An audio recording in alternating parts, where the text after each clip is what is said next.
Waalaikumsalam warahmatullahi wabarakatuh.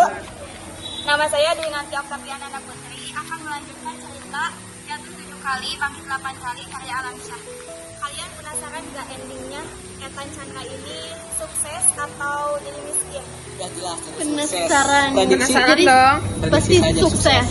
Sukses kan? Karena kan dia ini kan punya buku ya. Jadi setelah keterpurukan Ethan bangkrut karena bisnis GPS-nya yang dikhianati oleh bosnya sendiri, teman-teman STMD itu ada Risma, Hanif, dan Dirga menengok ke rumahnya. Risma itu simpati, Ethan bangkrut, dia berencana untuk membuka bisnis nugget sayur. Dulu kan pada tahun nugget dari sayur, nugget dari sayur. Ya, vegetarian. Dia ngajak sama Ethan Chandra, kan aku mau buka bisnis baru nugget sayur, kamu mau nggak jadi pengelola atau manajemen yang memasarkan, yang distributorkan dia marketingnya gitu. Kata Ethan, dia berpikir nanti mau gimana lagi daripada nganggur kan, ya dia ambillah gitu, jadilah partner gitu. Risma yang menjadi produsen dan Ethan sebagai marketingnya. Nah dari situ hubungan Ethan dan Risma itu menjadi baik, dekat, akrab. Terus mereka dibalik itu juga Ethan dan Dirga suka cepat. Ya Dirga itu laki-laki kan awalnya mah suka membuli Ethan, suka kesel, tapi ternyata mereka berusaha untuk saling memaafkan. Dan kenapa Dirga itu kenapa suka terlihat benci sama Ethan? Ternyata plotnya Dirga itu suka dibanding-bandingkan sama orang tuanya waktu sekolah tuh. Kamu tuh harus pintar, harus jadi juara kelas kayak si Ethan tuh. Padahal dia itu kan juragan beras ya, juragan beras. Dia kan kaya tapi tidak cukup dengan kekayaan, jadi harus pintar juga. Nah, berjalanlah bisnis nugget sayur bersama Risma. Tetapi di hati Ethan tuh karena tuh sering bareng ya sama Risma, jadi ada apa ya, rasa mulai muncul rasa. Tapi sama Ethan ditepis, mungkin ini mah cuman rasa persahabatan aja, mana mungkin aku suka sama teman sendiri gitu kan, teman sekolah. Ditepis lah itu. Berjalan, banyaklah distributor, banyak pelanggan yang beli nugget sayur. Tapi Ethan tuh masih bingung, masih bimbang. Dia tuh jadi meskipun udah sukses di nugget sayur, untungnya tuh nggak segede pas GPS. Iya pas GPS. Kata dia bingung lah, masih setengah hati gitu menjalankan bisnis itu. Tapi Risma itu kan peka ya orangnya, cewek tuh emang selalu peka kan. Kata Risma ditanya lah, kan kamu nggak menyesal jadi pembisnis nugget sayur? Enggak, katanya gitu, mengaku ya. Kata Risma, kalau kamu mau mulai lagi bisnis GPS, aku izinin kok, gak apa-apa kan. Nugget sayur udah mulai ini nih, udah mulai berkembang nih, baik, udah stabil gitu. Beneran serius? Iya, tapi aku bingung, Riz, aku nggak punya modal, kan aku bangkrut katanya. Ya udah, ada teman sepupu aku, namanya Stephen. Dia itu orangnya sangat tertarik sama teknologi katanya gitu. Kalian bisa loh jadi partner bisnis. Dia meskipun mengiyakan tapi masih ragu karena modalnya nggak tahu kan. Terus beberapa hari kemudian mereka bertemu, kenalkanlah Stephen dan si Ethan ini. Kata Stephen itu umurnya lebih muda dari Ethan Chandra, jadi dia itu sangat menghormati Ethan Chandra. Ya, kata Stephen, kita ubah aja pola bisnisnya. Kan dulu kamu itu ngambil GPS dari distributor lokal, sekarang kita langsung aja ke sana, ke yang pembuatannya di pabrik langsung diimpor ya, cuma gitu. Iya ide bagus, tapi kita harus punya modal yang besar. Gimana nih? Kata si Ethan. Aku aja, kata si Risma, dari aku aja gak apa-apa Ethan. Tapi dia kan gak enak, masa ketika terpuruk Risma yang bantu, apa-apa cewek yang bantu kan malu ya, minder gitu laki-laki. Terus dia berusaha menelpon lah ke Kak Long, kakaknya yang di Taiwan. Dengan ragu-ragu dia bilang, Kak aku mau bisnis lagi GPS. Kata Kak Long cuma diam aja, wah kayaknya kakaknya itu udah capek gitu bantuin dia, harus terus modal terus. Tapi ternyata beberapa kali kemudian ya udah kakak bantu, tapi kamu harus belajar dari pengalaman, jangan ceroboh, jangan gampang ditipu oleh orang, percaya sama orang ya gitu. Itu berat ya, jadi 400 juta. Udah itu mereka 400 juta itu 400 dari Etan dan 600 dari Seven, jadi semuanya 1 miliar ya, 1 miliar. Udah lah mulai bisnis, dia mulai lihat dari Facebook kan, lupa Facebook sampai sekarang juga ya Facebook kayak Shopee gitu. Lihatlah dari Cina, barang pertama dikirimnya nggak dikirim, malah dusnya aja. Barang kedua kali dikirimnya remote TV. Barang ketiga, wah pokoknya ngejom. Akhirnya yang ke-8 nih, mereka itu udah putus asa, tapi ya udahlah kita coba lagi.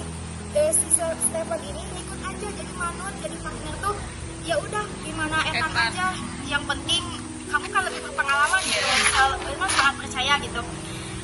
Nah yang ke-8, alhamdulillah barangnya itu datang GPS, tapi GPS-nya tuh belum dikasih nama. Kata si Etan, kita harus punya nama. Kata Stephen, Koko katanya, kalau Etan kita harus kasih nama di GPS ini biar orang-orang tahu ini produk kita apa ya namanya. Ya udah kita kasih nama Fox Logger, namanya Fox Logger. Oh, Fox Logger artinya apa itu? Nggak ada artinya sih, kayak keren aja katanya gitu. Ya udahlah, berjalan lah itu. Kemudian kan dulu mah si Etan itu suka marketingnya ke ke dealer gitu, ke perorangan gitu, ke perorangan bukan ke perusahaan yang besar. Tapi sekarang mah dia ganti marketingnya ke dealer mobil, ke perusahaan yang besar, ke provinsi gitu, ke pemerintah lah, ke pemerintah. Salingkan di pemerintah juga ada yang kontraktor gitu gini, beko yang kayak gitu kan harus pakai GPS yang nggak hilang gitu barangnya. Kayak gitu, mulailah dari situ. Nah kemudian, dari situ juga Risma itu selalu memberikan perhatian, kayak memberikan makanan ketika makan siang gitu. Dengan alasan kan Risma itu punya bisnis catering ya. Dengan alasan aku lagi lewat kantor kamu nih, aku bawain nantang gitu. Ini sisa dari catering, padahal mah cuma enggak ya. Tapi mereka tuh nggak saling mengungkapkan gitu, masih gengsi lah. Dia tuh pergi ke sebuah dealer mobil dan mengajukan proposal, mau gak nih menjual kerjasama GPS gitu. Ternyata pas ditemui bosnya itu Isabella kan cinta pertama dan cinta bertepuk sebelah tangan dia gitu.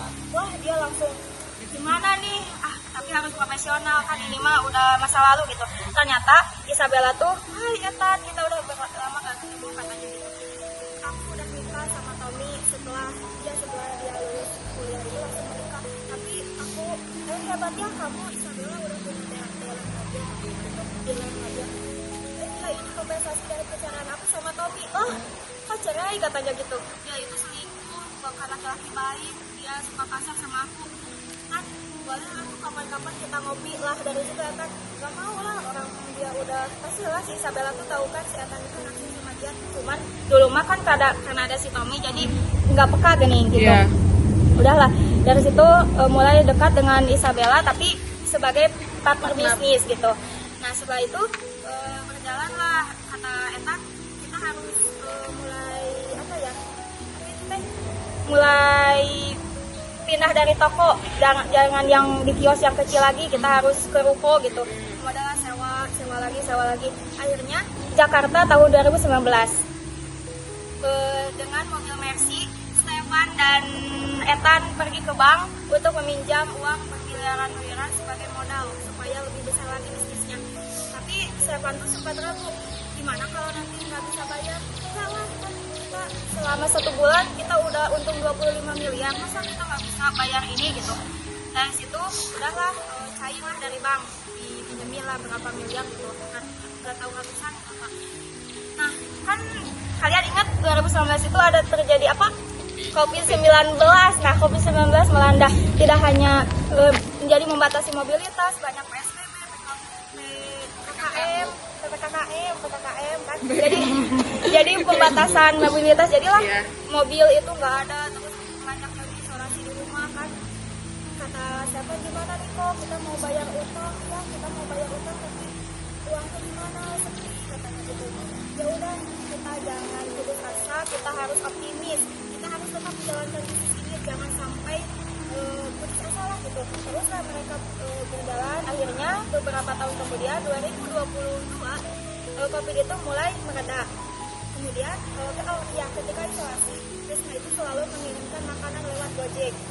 Kata si Eta, wah juga bisa nih harus gantungin cewek terus, harus dikasih kepastian. Terus si Risma itu kasih makanan terus ada tujuannya gitu. Takutnya gimana gitu, nantilah aku janji cenah katanya kalau udah bisnis stabil lagi, kalau udah ada dia akan serius gitu ke Risma.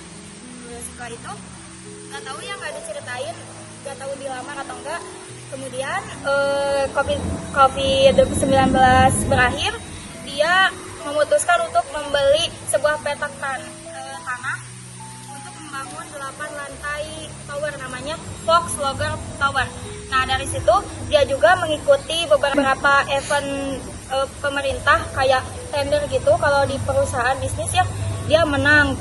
Pokoknya mah dia sukses. Ini gedungnya. Nah, ini gedungnya yang 8 lantai. Di gedungnya yang 8 lantai. Nah, hari itu berjalan, akhirnya gedung tower itu selesai. Nah, tiba saatnya diresmikan Fox Logger Tower ini, GPS milik Ethan dan Stefan ini. Dengan disaksikan oleh sahabatnya Risma, Hanif, dan juga Dirga. Tetapi ada yang kurang. Ternyata Hanif hanya membawa foto mamanya. Ternyata mamanya sebelum mau diresmikan beberapa bulan yang lalu meninggal dunia. Dia sangat merasa bersalah ya. Merasa bersalah karena yang selalu ada ketika dia terpuruk itu kan mamanya. Sedangkan sekarang sudah sukses, mamanya udah meninggal. Tapi itu kan udah takut. Kakak-kakaknya juga yang di Taiwan video call lewat HP Risma gitu. Mengucapkan selamat gitu kepada Ethan. Jadi Ethan berpesan, mau beberapa kali kita jatuh, beberapa kali kita bangkrut atau terpuruk, kita harus selalu bangkit, kita harus selalu berjuang gitu. Dia berjanji akan terus bangkit dan berjuang demi orang yang menyayanginya, demi ibunya, dan demi dirinya sendiri. Jadi itulah sampai sekarang kalian bisa lihat ada namanya Alarsa. Sekian dari saya. Wassalamualaikum.